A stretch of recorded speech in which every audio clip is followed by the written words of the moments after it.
नमस्कार दोस्तों, आपका स्वागत है हमारी YouTube channel economics education of Shashikant sir के चैनल में। आज हम बात करेंगे कक्षा 12 की व्यष्टि अर्थशास्त्र की पुस्तक के पाठ नंबर 4, जिसका नाम है पूर्ण प्रतिस्पर्धा की स्थिति में फर्म के सिद्धांत के बोर्ड की परीक्षा से संबंधित महत्वपूर्ण प्रश्नों के बारे में। आज के वीडियो में हम इस पाठ के बारे में जो महत्वपूर्ण प्रश्न है उसकी चर्चा करेंगे। तो अगर आपने हमारे YouTube चैनल अभी तक सब्सक्राइब नहीं किया है तो हमारे चैनल को सब्सक्राइब करें, जिससे आपके पास इकोनॉमिक्स, राजस्थान जीके और अन्य भारत के जीके संबंधित टॉपिक आप तक आ सके। तो हम वीडियो स्टार्ट करते हैं।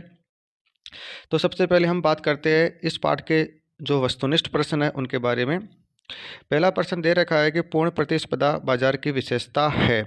पहली है अत्यधिक क्रेता एवं विक्रेता, ब समरूप वस्तुएं, स फर्मों का स्वतंत्र प्रवेश एवं बहिर्गमन। तो इसका आंसर होगा दे रखा है उपरोक्त सभी। तो इसका आंसर होगा उपरोक्त सभी। इन्हीं तीनों की तीनों जो है उस पूर्ण प्रतिस्पर्धा बाजार की विशेषताएं है। दूसरा प्रश्न है कि पूर्ण प्रतिस्पर्धा बाजार की में कीमत का निर्धारण किया जाता है। यदि पूर्ण प्रतिस्पर्धा बाजार में कीमत का निर्धारण कौन करता है वो बताना है। अ फर्म, ब उद्योग, स सरकार या द क्रेता। तो पूर्ण प्रतिस्पर्धा बाजार में कीमत का निर्धारण उद्योग द्वारा किया जाता है। तो इसका आंसर होगा ब उद्योग। तीसरा प्रश्न दे रखा है कि पूर्ण प्रतिस्पर्धा बाजार में फर्म का मांग वक्र होता है। अ इकाई से अधिक लोचदार, ब इकाई से कम लोचदार, स इकाई लोचदार या द पूर्णतया लोचदार। तो इसका आंसर होगा द पूर्णतया लोचदार। चौथा है कि फर्म के पूर्ति वक्र को प्रभावित करने वाले कारक है। अ आगत कीमतें, ब प्रौद्योगिकी प्रगति, स प्रति इकाई कर और द उपरोक्त सभी। तो इसका आंसर होगा उपरोक्त सभी। पांचवा सवाल दे रखा है कि निम्न में से गलत है, यानी इनमें से गलत बताना है। अ दे रखा है कि औसत संप्राप्ति बराबर है कुल संप्राप्ति बटा कुल निर्गत। ब दे रखा है सीमांत संप्राप्ति बराबर कुल संप्राप्ति में परिवर्तन बटा निर्गत मात्रा में परिवर्तन। स लाभ बराबर है कुल संप्राप्ति माइनस सीमांत संप्राप्ति। द दे रखा है पूर्ति की कीमत लोच बराबर पूर्ति की मात्रा में प्रतिशत परिवर्तन बटा कीमत में प्रतिशत परिवर्तन। तो इसमें से गलत है स लाभ बराबर कुल संप्राप्ति माइनस सीमांत संप्राप्ति। तो इसका आंसर स होगा, क्योंकि इसका सही होगा कि लाभ बराबर होता है कुल संप्राप्ति माइनस कुल लागत, जबकि यहाँ दे रखा है सीमांत संप्राप्ति, इसलिए गलत है स। तो आंसर होगा स। अगला सवाल दे रखा है कि निम्न में से गलत कथन है। अ पूर्ण प्रतिस्पर्धा बाजार में फर्म का सीमांत संप्राप्ति वक्र क्षैतिज अक्ष के समांतर होता है। ब पूर्ण प्रतिस्पर्धा में फर्म का औसत संप्राप्ति वक्र क्षैतिज अक्ष के समांतर होता है। स दे रखा है पूर्ण प्रतिस्पर्धा में फर्म का कुल संप्राप्ति वक्र क्षैतिज अक्ष के समांतर होता है और द उपरोक्त सभी। तो इसमें आंसर आएगा स कि पूर्ण प्रतिस्पर्धा में फर्म का कुल संप्राप्ति वक्र क्षैतिज अक्ष के समांतर होता है। ये गलत है, क्योंकि कुल संप्राप्ति वक्र धनात्मक ढाल हुए बढ़ता हुआ ऊपर की ओर होता है, इसलिए इसका आंसर होगा स। सातवां सवाल दे रखा है कि वस्तु की कीमत और उसकी पूर्ति के मध्य संबंध होता है। अ प्रत्यक्ष व धनात्मक, ब प्रत्यक्ष व ऋणात्मक, स अनुपातिक संबंध या द अप्रत्यक्ष संबंध। तो इसका आंसर होगा अ प्रत्यक्ष व धनात्मक। यदि एक उत्पादक किसी निश्चित समयावधि में कुल 200 इकाइयाँ उत्पादित करता है और उसमें यदि 180 इकाइयाँ बिक्री हेतु बाजार में उपलब्ध करवाता है तो बाजार में उसकी पूर्ति होगी। अ 200, ब 20, स 380 या द 180। तो इसका आंसर होगा द 180। अगला सवाल है 9वां कि निम्न में से कौन सा कारक पूर्ति वक्र में परिवर्तन के लिए उत्तरदायी नहीं है। अ कच्चे माल की कीमतें, ब प्रौद्योगिकी में परिवर्तन, स वस्तु की कीमतें या द विशेष अवसर। तो इसका आंसर होगा स वस्तु की कीमतें।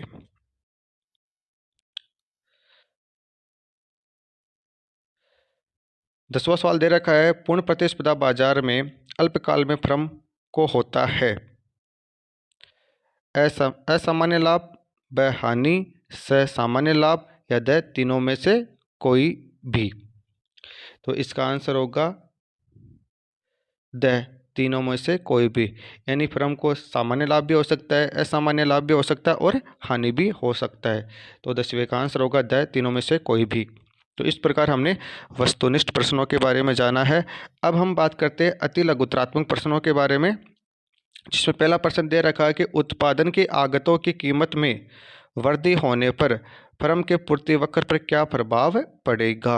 यानी उत्पादन की आगत की कीमत में वृद्धि होगी तो उसके बाद में फर्म की पूर्ति पर क्या प्रभाव पड़ेगा, ये बताना है।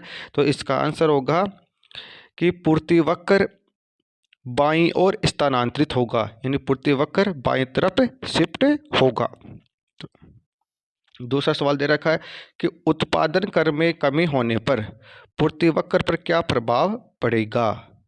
तो इसका आंसर होगा कि जब उत्पादन कर में कमी होती है तो पूर्ति वक्र दाहिनी तरफ स्थानांतरित होता है। पूर्णतया लोचदार पूर्ति में पूर्ति वक्र कैसा होता है। तो इसका आंसर होगा कि पूर्णतया लोचदार पूर्ति में पूर्ति वक्र क्षैतिज अक्ष के समांतर होते हैं, यानी ओ अक्ष के समांतर होता है। इकाई लोचदार पूर्ति किसे कहते हैं। तो इसका आंसर होगा कि पूर्ति मात्रा में आनुपातिक परिवर्तन कीमत के आनुपातिक परिवर्तन के बराबर होता है, यानी पूर्ति में उसी अनुपात में परिवर्तन होता है जिस अनुपात में कीमत में परिवर्तन होता है। तो लोच होगी इकाई लोचदार। पूर्ति का नियम लिखिए। तो इसका आंसर होगा कि अन्य बातें समान रहने पर जब किसी वस्तु की कीमत में वृद्धि होती है तो उसकी पूर्ति मात्रा में भी वृद्धि होती है, और वस्तु की कीमत में कमी होने पर उसकी पूर्ति मात्रा में भी कमी होती है। तो अर्थात वस्तु की कीमत और पूर्ति मात्रा में धनात्मक संबंध होता है। अगला सवाल दे रखा है कि पूर्ण प्रतिस्पर्धा बाजार में कीमत निर्धारण किसके द्वारा किया जाता है। तो इसका आंसर होगा कि पूर्ण प्रतिस्पर्धा बाजार में कीमत का निर्धारण उद्योग द्वारा किया जाता है। तो इसका आंसर होगा उद्योग। तो इस प्रकार हमने अति लघुत्रात्मक प्रश्न के बारे में जाना है। अब हम बात करते हैं लघुत्रात्मक प्रश्नों के बारे में। तो पहला प्रश्न दे रखा है कि संतुलित कीमत या साम्य कीमत से क्या तात्पर्य है, यानी हमें संतुलित कीमत के बारे में बताना है। तो इसका आंसर होगा कि संतुलित कीमत बाजार मांग एवं पूर्ति की शक्तियों द्वारा निर्धारित कीमत होती है। अर्थात बाजार मांग एवं पूर्ति की शक्तियों द्वारा निर्धारित कीमत को संतुलित कीमत या साम्य कीमत कहते हैं। तो ये पहले का आंसर हो गया। दूसरा प्रश्न दे रखा है कि उत्पादन बंदी बिंदु क्या है। अल्पकाल में एक फर्म कब उत्पादन बंद कर देती है। तो उत्पादन बंदी बिंदु क्या है बताना है। तो इसका आंसर होगा कि उत्पादन बंदी बिंदु वह बिंदु होता है जब औसत परिवर्तनशील लागत का न्यूनतम बिंदु ही उत्पादन बंदी बिंदु कहलाता है। तो उत्पादन बंदी बिंदु क्या है कि औसत परिवर्तनशील लागत का न्यूनतम बिंदु होता है। न्यूनतम औसत परिवर्तनशील लागत का बिंदु उत्पादन बंदी बिंदु कहलाता है। एक फर्म अल्पकाल में उस समय उत्पादन बंद कर देती है जब वस्तु की कीमत औसत परिवर्तनशील लागत से कम हो जाती है। उस स्थिति में फर्म उत्पादन बंद कर देगी। तीसरा सवाल है कि उत्पादन के संतुलन की दो शर्तें लिखिए। तो इसका आंसर होगा, पहली शर्त है कि बाजार कीमत सीमांत लागत के बराबर होनी चाहिए। यानी पहली शर्त क्या है, बाजार कीमत सीमांत लागत के बराबर होनी चाहिए, यानी P बराबर MC। और दूसरी शर्त है कि सीमांत लागत ह्रासमान नहीं होनी चाहिए, अर्थात सीमांत लागत घटती हुई नहीं होनी चाहिए। चौथा सवाल दे रखा है कि पूर्ति का विस्तार एवं पूर्ति में वृद्धि में अंतर लिखिए। तो सबसे पहले हम बात करते हैं पूर्ति के विस्तार की। जब पूर्ति को प्रभावित करने वाले अन्य तत्व स्थिर रहे और केवल वस्तु की कीमत में परिवर्तन होता है यानी वस्तु की कीमत में वृद्धि होती है तो उस स्थिति में पूर्ति मात्रा में भी वृद्धि होगी। इसे ही पूर्ति का विस्तार कहते हैं। यहाँ केवल कीमत में वृद्धि होने पर पूर्ति मात्रा में वृद्धि होगी तो वह पूर्ति का विस्तार कहलाता है, जबकि अन्य तत्व स्थिर रहते हैं। अब हम जानते हैं पूर्ति में वृद्धि। इन वस्तुओं की कीमत स्थिर रहने पर और पूर्ति को प्रभावित करने वाले अन्य तत्वों में परिवर्तन होने पर जब पूर्ति में वृद्धि होती है यानी पूर्ति बढ़ती है तो उस स्थिति में पूर्ति मात्रा में बढ़ोतरी होगी तो वह पूर्ति में वृद्धि कहलाती है। तो इस प्रकार हमने पूर्ति का विस्तार और पूर्ति में वृद्धि में अंतर जाना है। अब हम जानते हैं कि इकाई कर क्या है और इसको लगाने से पूर्ति पर क्या प्रभाव पड़ेगा। तो सबसे पहले हम बात करते हैं इकाई कर क्या है। कि इकाई कर वह कर है जो सरकार उत्पादन के प्रति इकाई विक्रय पर लगाती है। तो इकाई कर समझ गए होंगे आप कि इकाई कर वह कर होता है जो सरकार उत्पादन की प्रति इकाई विक्रय पर लगाती है। तो अब अगला सवाल इसमें पूछा गया कि इकाई कर लगाने से पूर्ति पर क्या प्रभाव पड़ेगा। तो इकाई कर लगाने से जो पूर्ति है उसमें कमी हो जाएगी और पूर्ति वक्र बाईं तरफ स्थानांतरित हो जाएगा।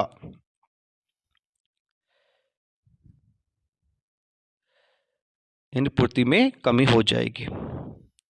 पूर्ति में कमी से क्या तात्पर्य है, तो इसके बारे में हम समझते हैं कि वस्तु की कीमत स्थिर रहने पर तथा अन्य तत्वों के कारण जब पूर्ति की मात्रा में कमी होती है या पूर्ति की मात्रा घट जाती है तो उस स्थिति में पूर्ति में कमी होती है।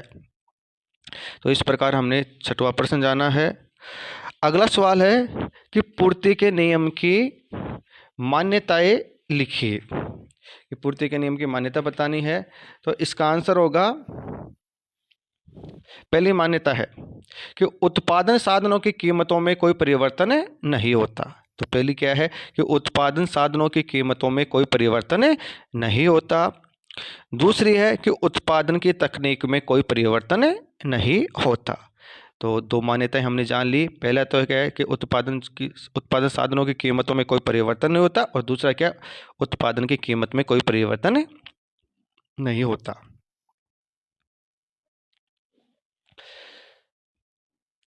आठवां सवाल है कि पूर्ति वक्र क्या है एवं पूर्ति को प्रभावित करने वाले कारक लिखिए। तो पूर्ति वक्र के बारे में बताना है कि पूर्ति वक्र वह वक्र होता है जो वस्तु की कीमत तथा पूर्ति मात्रा के आधार पर बनता है। यानी धनात्मक ढाल लिए हुए ऊपर की ओर बढ़ता हुआ वस्तु की कीमत तथा वस्तु की पूर्ति मात्रा के आधार पर जो बनाया जाता है वही पूर्ति वक्र कहलाता है। पूर्ति को प्रभावित करने वाले कुछ कारक है। पहला है प्रौद्योगिकी प्रगति, दूसरा है उत्पादन आगतों की कीमतें और तीसरा है इकाई कर।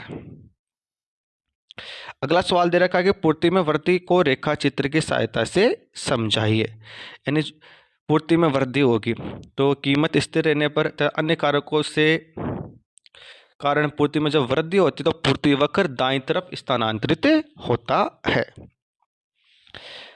अगला सवाल है कि फर्म के लिए सामान्य लाभ या लाभ अलाभ बिंदु के बारे में बताना है। या फर्म के लिए सामान्य लाभ या असामान्य लाभ, सामान्य लाभ या लाभ अलाभ बिंदु से क्या तात्पर्य ये बताना है। तो इसका आंसर होगा कि ऐसा लाभ का स्तर जो केवल स्पष्ट लागतों तथा अवसर लागतों को पूरा करता है वह सामान्य लाभ कहलाता है।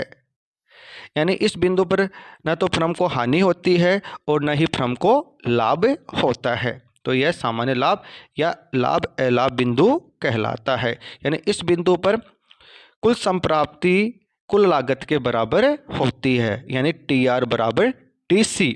जिस बिंदु पर होते हैं वह फर्म का सामान्य लाभ बिंदु होता है, यानी सामान्य लाभ होता है। इन लाभ अलाभ बिंदु है, जहाँ TR बराबर TC है।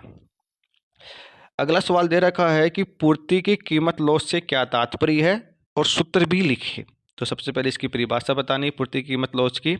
तो इसका आंसर होगा कि वस्तु की कीमत में परिवर्तन के फलस्वरूप पूर्ति मात्रा में जो आनुपातिक परिवर्तन होता है उसे ही पूर्ति की कीमत लोच कहते हैं। अब इसका सूत्र जानते हैं कि पूर्ति की कीमत लोच बराबर पूर्ति मात्रा में आनुपातिक परिवर्तन बटा वस्तु की कीमत में आनुपातिक परिवर्तन। 12 सवाल है कि पूर्ण प्रतिस्पर्धा बाजार में फर्म का औसत आगम एवं सीमांत आगम वक्र को रेखा चित्र की सहायता से समझाइए। तो इसका आंसर होगा कि पूर्ण प्रतिस्पर्धा बाजार में फर्म का औसत आगम और सीमांत आगम वक्र क्षैतिज अक्ष के समांतर होता है, यानी फर्म का AR व MR वक्र क्षैतिज अक्ष यानी O अक्ष के समांतर होता है। अगला सवाल दे रखा है 13वां न्यूमेरिकल सवाल है कि एक फर्म 4 रुपये पर अपने उत्पाद की 800 इकाई को बेचने के लिए तैयार है। यदि कीमत बढ़कर 5 रुपये हो जाती है और वह फर्म अपने उत्पाद की 1000 इकाई बेचने को तैयार है तो फर्म की पूर्ति की कीमत लोच ज्ञात कीजिए। तो इसका आंसर होगा कि वस्तु कीमत में भी 25% वृद्धि हुई है और पूर्ति में भी 25% की वृद्धि हुई है, यानी दोनों में 25% की क्या हुई है, वृद्धि हुई है। तो इसका आंसर होगा 1।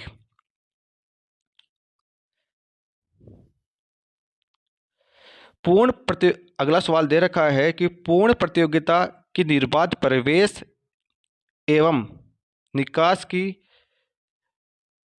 बहिर्गमन की विशेषताओं को स्पष्ट कीजिए। कि पूर्ण प्रतियोगिता बाजार की विशेषता है कि फर्मों के का प्रवेश और बहिर्गमन में स्वतंत्रता होती है। तो इसको समझाना है। तो इसका आंसर होगा कि जब बाजार में फर्म को लाभ होता है तो अन्य फर्में क्या करती है, आकर्षित हो जाती है।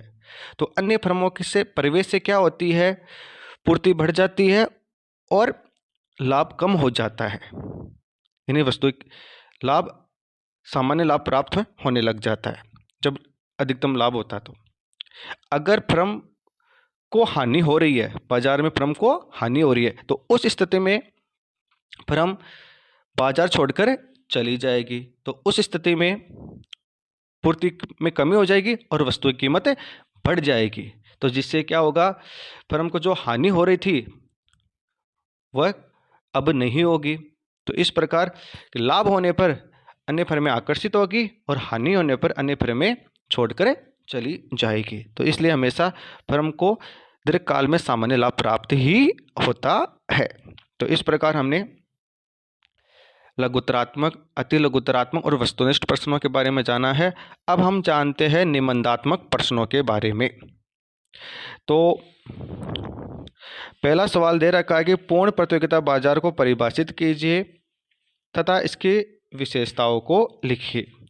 तो सबसे पहले हम बताते हैं पूर्ण प्रतियोगिता बाजार क्या होती है। कि पूर्ण प्रतियोगिता बाजार की वह स्थिति होती है जहां क्रेताओं और विक्रेताओं की संख्या अत्यधिक होती है, बाजार में फर्मों के प्रवेश और बहिर्गमन की स्वतंत्रता होती है, समरूप वस्तुएं और वस्तु की कीमत भी समरूप होती है। तो इस स्थिति पूर्ण प्रतियोगिता बाजार की स्थिति कहलाती है। अब इसकी कुछ विशेषताएं हैं। पहली विशेषता है इसकी मुख्य विशेषता कि बाजार में क्रेताओं तथा विक्रेताओं की संख्या बहुत अधिक होती है। तो पहली विशेषता हो गई। दूसरी विशेषता है कि सभी फर्में समरूप वस्तुओं का उत्पादन करती है, यानी जो भी सभी फर्में क्या करती है, समान या समरूप वस्तुएं उत्पादित करती है। तीसरी विशेषता है कि बाजार में वस्तु की कीमत भी समान होती है, यानी बाजार में सभी वस्तुओं की कीमतें समान होगी। चौथी विशेषता है कि फर्मों के प्रवेश तथा बहिर्गमन की स्वतंत्रता होती है। अगली विशेषता है कि उत्पादन के साधनों में पूर्ण गतिशीलता पाई जाती है। ये उत्पादन के जो साधन है उनमें पूर्ण गतिशीलता पाई जाती है। अगली जो विशेषता है कि परिवहन लागतों का अभाव होता है। इसकी अगली विशेषता है कि बाजार में क्रेताओं और विक्रेताओं को बाजार की पूर्ण जानकारी होती है, यानी क्रेताओं और विक्रेताओं को बाजार की पूर्ण जानकारी होती है। और अगली इसकी विशेषता है कि वस्तु की कीमत का निर्धारण बाजार की मांग एवं पूर्ति की शक्तियों द्वारा होता है। तो इस प्रकार हमने पहले प्रश्न का आंसर जान लिया, यानी पूर्ण प्रतियोगिता बाजार की विशेषता जान ली। दूसरा सवाल दे रखा है कि पूर्ण प्रतिस्पर्धा बाजार में अल्पकाल में एक फर्म का लाभ अधिकतमीकरण को रेखा चित्र की सहायता से बताइए। तो दूसरा सवाल ये दे रखा है। तीसरा सवाल दे रखा है कि एक फर्म के पूर्ति वक्र से क्या तात्पर्य है? फर्म के दीर्घकालीन पूर्ति वक्र को रेखा चित्र की सहायता से स्पष्ट कीजिए। चौथा सवाल दे रखा है कि फर्म के अल्पकालीन पूर्ति वक्र को रेखा चित्र की सहायता से समझाइए। पांचवा सवाल दे रखा है कि पूर्ण प्रतियोगिता में फर्म के साम्य को रेखा चित्र की सहायता से समझाइए। यानी दो विधियां है, कुल लागत विधि तथा सीमांत आगम और सीमांत लागत विधि। और लास्ट सवाल दे रखा है कि पूर्ण प्रतियोगिता में अल्पकालीन फर्म को सामान्य लाभ, असामान्य लाभ एवं हानि को रेखा चित्र की सहायता से समझाइए। तो इस प्रकार हमने आज व्यष्टि अर्थशास्त्र के पाठ नंबर 4 के महत्वपूर्ण प्रश्नों के बारे में जाना, जो कि बोर्ड की परीक्षा की दृष्टि से बहुत इम्पोर्टेंट है। अगर आज का वीडियो हमारा अच्छा लगा तो हमारे चैनल को सब्सक्राइब कीजिए, दोस्तों के साथ अधिक से अधिक शेयर कीजिए, लाइक कीजिए और अधिक से अधिक शेयर कीजिए। धन्यवाद।